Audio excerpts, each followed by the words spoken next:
Good morning students. आज मैं आपको हिंदी सेकंड यानी व्याकरण का पार्ट 5 पढ़ा रही हूँ। इससे पहले मैंने संधि पढ़ाई थी। आज मैं आपको पार्ट 5 उपसर्ग और प्रत्यय पढ़ा रही हूँ। ये पार्ट मैंने आपको क्लास 6 में भी पढ़ाया था, याद होगा, और आपको अच्छे से समझ में भी आया था। लेकिन ये फिर से अभी तो ये आपको आगे 9-10 तक पढ़ना है, इसलिए हर बार आएगा। अब पहला इसमें से उपसर्ग और प्रत्यय में पहले हम पढ़ेंगे उपसर्ग। उपसर्ग माने जो शब्द के आगे लग जाता है, ठीक है, उसके अर्थ को आगे लगने के बाद उसके अर्थ को भी बदल देता है। लग तो जाता ही है लेकिन उसका अर्थ भी बदल देता है। जो शब्द अंश मूल शब्दों के पूर्व यानी पहले में जुड़कर उनके अर्थ में परिवर्तन यदि बदलाव कर देता है, वो नए शब्द बनाता है, वे उपसर्ग कहलाते हैं। ये उपसर्ग की परिभाषा है। जैसे स्वतंत्र, स्व माने अपना, तंत्र माने राज्य, स्वतंत्र यानी अपना राज्य, हम आज़ाद हैं। अनपढ़, पढ़ माने पढ़ना, अनु माने नहीं, तो बिना पढ़ा लिखा, अर्थ बदल गया। मेन शब्द हमारा पढ़ है लेकिन अन उसके आगे लग गया तो अनपढ़ हो गया। अभिमान, मान मेन शब्द है, मूल शब्द है, उसके आगे अभी उपसर्ग लग गया तो अभिमान यानी उसका मान का अर्थ बदल गया। अधपका, पका मूल शब्द है, अध माने आधा, आधा पका। पहले पका मतलब पूरा पका, आधे लग गया तो आधा पका, अर्थ भी बदल गया। इन शब्दों में तंत्र, पढ़, मान और पका मूल शब्द हैं। इनके पूर्व क्रमशः स्व, अन, अभि और अध शब्दांश जुड़कर नए शब्दों का निर्माण करते हैं। यानी शब्दों के ये टुकड़े जो जुड़कर नए शब्दों का निर्माण कर रहे हैं और मूल शब्द के अर्थ में, यानी जो मूल शब्द का अर्थ है उसके अर्थ में भी बदलाव कर रहे हैं। मूल शब्दों के पहले लगने वाले शब्दांश उपसर्ग कहलाते हैं। ठीक है, अब ये देखिए उदाहरण। स्व प्लस तंत्र, स्व उपसर्ग है, तंत्र मूल शब्द है, तो क्या बन गया? स्वतंत्र। अन उपसर्ग है और पढ़ मूल शब्द है, तो क्या मिलेगा? अनपढ़। अध उपसर्ग है, पका मूल शब्द है, तो बनेगा अधपका। अब उपसर्ग चार प्रकार के बताए गए हैं। उपसर्ग 4 प्रकार के होते हैं। हिंदी के उपसर्ग जिन्हें तद्भव उपसर्ग भी कहते हैं, संस्कृत के उपसर्ग जिन्हें तत्सम उपसर्ग भी कहते हैं, संस्कृत के अव्यय उपसर्ग और विदेशी या आगत उपसर्ग। हिंदी के उपसर्ग पहला हम पढ़ेंगे। हिंदी के शब्दों में हिंदी के उपसर्ग ही लगते हैं, यानी हिंदी के जो मूल शब्द होते हैं उनमें उपसर्ग भी हिंदी के ही लगते हैं। जैसे उपसर्ग अन, आ या अन, अर्थ आ और अन का अर्थ होता है अगर किसी भी शब्द के आगे आ लग जाता है या अन, तो उसका मतलब होता है अभाव या कुछ कमी है उसमें। जैसे अचेत, चेत माने चेतना है, हम अपनी चेतनावस्था में, आ लग गया तो हम मतलब अचेत हैं, बेहोश हैं। अथाह, था माने मेरे पर बहुत थोड़ा सा है, अथाह माने पर बस असीमित है। अनपढ़, अन लग गया, पढ़ माने तो पढ़ा लिखा, अनपढ़ माने कम पढ़ा लिखा, बिल्कुल भी पढ़ा लिखा नहीं। अनबन, अब ये बन है तो अन लगा दिया उपसर्ग, तो अनबन हो गया। अनमोल, मोल की कीमती चीज़, अनमोल माने बहुत कीमती चीज़, मोल खरीद के लिए।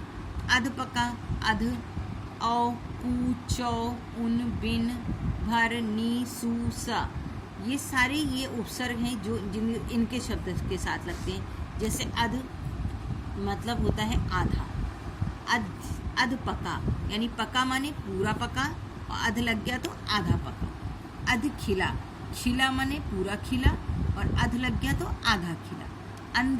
अध कचरा, कचरा माने कूड़ा, अध कचरा माने आधा कूड़ा।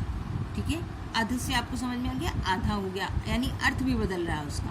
औ लगा दिया, औ माने निषेध यानी नहीं करना होगा।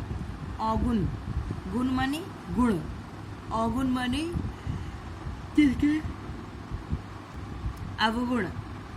अघट, घट माने जो बिल्कुल समझता नहीं। कु माने कु लगा दिया किसी शब्द के आगे तो उसका मतलब है बुरा। कुचाल, चाल माने जो चाल है उसकी, कुचाल माने बुरी चाल। कुढंग, ढंग माने एक तरीका, कु लगा दिया तो बेढंगा। कुरूप, रूप माने सुंदर, कुरूप माने भी सुंदर नहीं।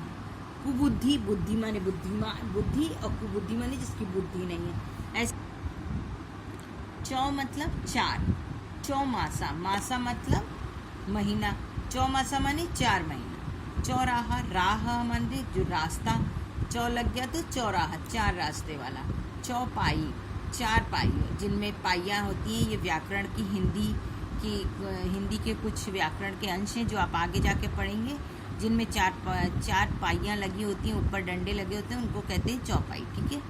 उन मतलब कम, अगर उन उपसर्ग लगा है यानी उसका मतलब है कम। 59 मतलब 60 में एक कम तो 59।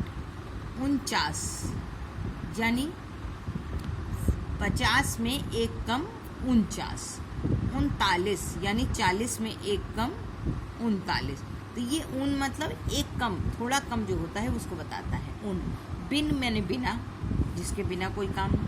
बिन मांगे, मांगना माने मांगना, याचना करना। बिन माने बिना मांगे। बिन ब्याही, ब्याही माने शादीशुदा। बिन ब्याही माने कुंवारी, बिना। बिन जोन मतलब बिन जाने। बिन जाने, जाने मतलब हम जाने यानी हम किसी को जानते हैं। बिन जाने माने बिना जाने पहचाने। बिन खाए, खाए मतलब खाए, और बिन मतलब बिना खाए पिए। भरपूर, अब भर मतलब पूरा भरा हुआ, पूरा। भरपूर, पूर माने पूरा, भरपूर माने पूरा, पूरा है जिसमें भरा हुआ है।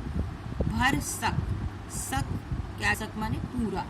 भर पेट, पेट हुआ और भर लग गया तो पूरा भरा पेट। नी माने रहित, निकम्मा, निडर, निहत्था। सु अच्छा, सु मतलब अच्छा। सुजान, जान है लेकिन उसके आगे लग गया तो सुजान, बहुत अच्छा। सुघड़, घड़ है मतलब बदतमीज है, लेकिन सुघड़ मतलब अच्छा, तमीजदार। सुपुत्र, पुत्र है लेकिन सु लग गया तो अच्छा पुत्र। सुफल, फल अच्छा है पर सु लग गया तो और अच्छा फल। स माने सहित या अच्छा। स्वकुशल, सपूत, सपरिवार। ठीक है।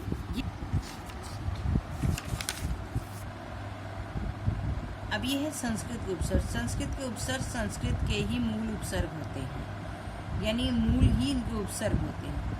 आ, अन, अति, अधि, अनु, अब, अभि, अव, आ, उत, उप, दुर, निर, नि, परि, प्रति, सम, सु, स्व।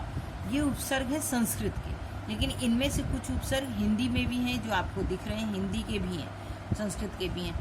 अर्थ है जैसे आ मतलब अभाव, मैंने बताया। अन माने नहीं या अभाव। अति अधिक, जब अधि माने श्रेष्ठ, अनु माने पीछे। इन शब्द संस्कृत के उपसर्ग कहलाते हैं। जैसे अ से अज्ञान, अधर्म, अकाल, अहिंसा, अविद्या, ये संस्कृत के उपसर्ग हैं। ये सब अनभिज्ञ, अनादि, अनावश्यक, अति, अधिक, अतिशय, अत्यधिक, अतिरिक्ति। 10 मिनट का। अधि श्रेष्ठ, ऊपर, अधिकार, अधिपति, अनाधिकार। अनु पीछे के समान, अनुचर, अनुक्रम। अप अनुचित, बुरा, दीन, अपयश, अपशब्द, अपमान, अपयश। अभि और, पास, सामने, अभिलाषा, अभिमान, अभिशाप। अव बुराहीन, अवतरण, अवकाश, अवगुण। आ तक या सहित, आमरण, आरक्षण, आजन। उत ऊपर, श्रेष्ठ, उत्कर्ष, उत्पत्ति, उत्थान। उप निकट, सदृश, उपकार, उपक्रम, उपग्रह। दुर बुरा, कठिन, दुर्व्यवहार, दुर्गम, दुर्लभ। नी भीतर, नीचे, बाहर, निपात, नियम, निबंध। ठीक है। परि आसपास, चारों ओर, परिक्रमा, परि मतलब चारों ओर या आसपास, परिक्रमा, परिणाम, परित्याग। प्रति और या विरोध, प्रतिशोध, प्रतिकूल, प्रतिदिन। सम अच्छा, साथ, संगम, संयोग, संग्रह। सु माने अच्छा, हिंदी में भी हमने पढ़ा था ना, सु माने अच्छा। सुपुत्र, सुमति, सुकर्म।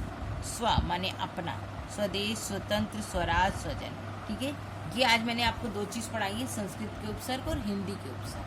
इनको आपको बहुत अच्छे से पढ़ना है और इनके कम से कम 4-4 उदाहरण मुझे लिख के भेजिए कि आपको समझ में आए या नहीं आए।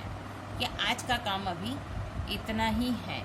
आपको बहुत अच्छे से पढ़ना है और पीछे एक्सरसाइज दी गई हैं, तो ये जो उपसर्ग, ये एक्सरसाइज दी गई हैं, इनमें से उपसर्ग छांट के आप मुझे करके दिखाइएगा, तो मुझे समझ में आ जाएगा कि आपने किया। ठीक है, आज का काम आपका इतना ही है।